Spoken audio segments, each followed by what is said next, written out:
जम्मू कश्मीर में बहने वाली नदी चिनाब का नाम तो सुना ही होगा। इस नदी की शीतलता और इसकी सुंदरता की अक्सर बातें होती रहती हैं, लेकिन आप सोच रहे होंगे कि आज इस पर चर्चा क्यों। दरअसल इस नदी पर रेलवे एक ऐसा ब्रिज बना रहा है जो एफिल टावर से भी ऊंचा है। इसलिए सोचा कि आपके साथ चिनाब नदी पर बनने वाले इस ब्रिज पर बात की जाए, समझने की कोशिश की जाए कि असल में जम्मू कश्मीर के लोगों को इस पुल की जरूरत क्यों है, इससे क्या फायदा होगा, इस रेलवे पुल की मदद से जम्मू और कश्मीर के किन रीजन को जोड़ा जाएगा। वैसे केंद्र सरकार के ड्रीम प्रोजेक्ट में से एक प्रोजेक्ट कटरा बनिहाल के बीच बनने वाली रेल लिंक भी है। तो चलिए दोस्तों, इस प्रोजेक्ट पर बात करते हैं। जयराम दोस्तों, मेरा नाम गंगा प्रसाद। हमारी कोशिश होती है कि आप तक हर वो जानकारी पहुंचाई जाए जो आपसे जुड़ी है। अगर आप हमारी मदद करना चाहते हैं तो सबसे पहले हमारे इस चैनल को सब्सक्राइब कर लीजिए, फेसबुक पेज को लाइक कर दीजिए और वीडियो को शेयर कर दीजिए ताकि आपके साथ दूसरे दोस्तों तक भी वीडियो पहुंच सके। चिनाब नदी पर बन रहे पुल पर दोस्तों बात करनी है, लेकिन इससे पहले थोड़ा चिनाब नदी के बारे में जान लेते हैं। जिस चिनाब नदी पर रेलवे ब्रिज बना रहा है वो हिमाचल प्रदेश के लाहौल और स्पीति जिले के ऊपरी हिमालय की गोद से तांदी, चंद्रा और भागा नदियों के संगम से बनती है। इसकी ही सहायक नदी सिंधु नदी है।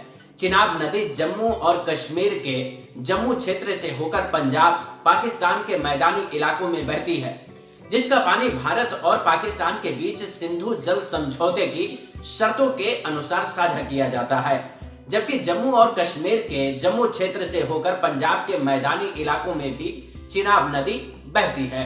तो चलिए अब चिनाब नदी पर बनने वाले पुल पर लौटते हैं। दरअसल चिनाब नदी पर बनने वाला ब्रिज जम्मू से कश्मीर को जोड़ने का काम करेगा। इस पुल के बन जाने से जम्मू से कश्मीर जाने में सिर्फ 4 घंटे लगेंगे। अभी आप जो तस्वीर चिनाब नदी पर बन रहे पुल की देख पा रहे हैं, दरअसल इस ब्रिज को कटरा और बनिहाल के बीच बनाया जा रहा है।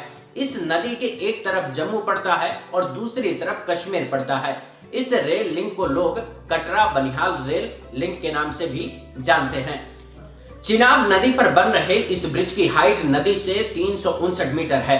इस ब्रिज की ऊंचाई का अगर आकलन करना है तो इस तस्वीर को गौर से देखिए, जिसमें एफिल टावर की तस्वीर दिखाई दे रही है, जिसकी ऊंचाई 324 मीटर है और एफिल टावर की चोटी से 35 मीटर और ऊंचाई पर रेलवे ब्रिज बन रहा है, जो दुनिया का सबसे ऊंचा रेलवे ब्रिज होगा। इस ब्रिज की लंबाई 1315 मीटर है। इस पुल के भार को उठाने के लिए 17 पिलर बनाए गए हैं। 133.7 मीटर मीडियम हाइट के स्टील पिलर से ब्रिज को नीचे से मजबूती दी जा रही है। 485 मीटर का मेन आर्च स्पेन बनाया गया है। इस ब्रिज के आर्च का पूरा भार 10,619 मीट्रिक टन होगा। चिनाब नदी पर बन रहे रेलवे ब्रिज की लागत करीब 1330 करोड़ रुपए आंकी गई है। इस ब्रिज को मेहराब तकनीक यानी कि हैंगिंग आर्च की मदद से बनाया जा रहा है।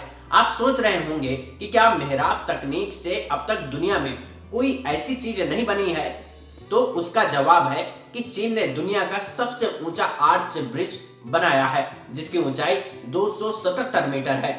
लेकिन जम्मू कश्मीर में मेहराब तकनीक से बन रहा 359 मीटर ऊंचा ब्रिज दुनिया का सबसे ऊंचा ब्रिज होगा, जो दुनिया के सामने विज्ञान और तकनीक का बेहतरीन नमूना पेश करता है। इसको बनाने की जिम्मेदारी कोंकण रेलवे को दी गई है, जिसको तकनीक से भरपूर ब्रिज बनाने की महारत हासिल है। इस ब्रिज में आर्च की लंबाई 309 मीटर है, जिसका फाउंडेशन करीब आधे फुटबॉल ग्राउंड के बराबर है। फिलहाल ब्रिज के आर्च के दोनों हिस्सों को जोड़ दिया गया है। उत्तर रेलवे ने कोविड महामारी के मुश्किल दौर में चिनाब ब्रिज के आर्क के कार्य को करने के लक्ष्य को हासिल कर लिया है। वैसे पहाड़ों पर पुल बनाना आसान नहीं होता, क्योंकि पहाड़ों में टूटने फाटने की अक्सर संभावना बनी रहती है, जिसकी वजह से आम पुल टिक भी नहीं पाते। लेकिन इस ब्रिज पर ट्रेनों को दौड़ना है, ऐसे में इस ब्रिज से जुड़े सेफ्टी मेजर्स को ध्यान में रखने के लिए कई आईआईटी संस्थानों से भी राय ली गई है। देश के अच्छे इंजीनियरों ने अपना योगदान दिया है। यही कारण है कि जब आप इस पुल की सेफ्टी फीचर्स को देखेंगे और सुनेंगे तो हैरान रह जाएंगे, क्योंकि चिनाब नदी पर बनने वाला ब्रिज 8 रिक्टर स्केल का भूकंप झेलने की क्षमता रखता है। वैसे छोटे से भूकंप के बाद अक्सर घरों में दरारें पड़ जाती हैं, बड़ी बड़ी बिल्डिंग्स धराशायी हो जाती हैं, लेकिन चिनाब नदी पर बनने वाले इस ब्रिज को नुकसान नहीं होगा और 120 साल तक जम्मू से कश्मीर को जोड़ने में योगदान देगा। 266 किलोमीटर प्रति घंटे की रफ्तार से चलने वाली हवाओं के बीच भी टिका रहेगा। ये क्षमता तब होगी जब इस पर ट्रेन नहीं दौड़ेगी। इस ब्रिज के आसपास अगर आईईडी ब्लास्ट होता है तो भी उससे नुकसान नहीं होगा। मतलब अगर किसी ने इसको उड़ाने की कोशिश की तो भी उस ब्लास्ट से इस पुल को नुकसान नहीं होगा। और अगर किसी ब्रिज पर तकनीकी दिक्कत आती है तो या फिर स्पैंड्रेल टूट जाता है, तब भी उसके ऊपर से 30 किलोमीटर प्रति घंटे की रफ्तार से ट्रेन गुजर सकती है। इस प्रोजेक्ट को 2002 में राष्ट्रीय प्रोजेक्ट घोषित किया गया, जिस पर काम 2004 में शुरू हुआ। 272 किलोमीटर के रेल लिंक पर करीब 28,000 करोड़ रुपए का खर्च आने का अनुमान है, जिसमें 111 किलोमीटर के कटरा बनिहाल सेक्शन पर भी काम होना है। इस प्रोजेक्ट में टोटल 38 टनल हैं। इसमें सबसे लंबी टनल करीब 12.75 किलोमीटर की होगी। उधमपुर श्रीनगर बारामूला रेल लिंक पर 111 किलोमीटर के सेक्शन को उत्तर रेलवे ने दिसंबर 2022 तक पूरा करने का लक्ष्य रखा है। 275 किलोमीटर के लंबे रेल लिंक पर 174 किलोमीटर के टनल बनाए गए हैं, जबकि कटरा बनिहाल रेल लाइन पर चिनाब नदी को छोड़कर 36 और ब्रिज बनाए गए। 27 टनल का निर्माण किया गया। 111 किलोमीटर के कटरा बनिहाल रेल लिंक से ट्रेन 87% टनल से गुजरेगी, 7% जर्नी ब्रिज के ऊपर से होगी और इसी रेल लिंक पर 12.75 किलोमीटर लॉन्गेस्ट रेलवे टनल से भी ट्रेन गुजरेगी, जो भारत की अब तक की सबसे लंबी टनल होगी। कटरा बनिहाल रेल लिंक पर ब्रिज बन जाने से किन रीजन को कनेक्टिविटी मिलेगी? दरअसल चिनाब ब्रिज बनने से रेल कटरा से रियासी, रियासी से सलाम, सलाम से डुग्गा, डुग्गा से बशिंदर और बशिंदर से संगलदान जाएगी।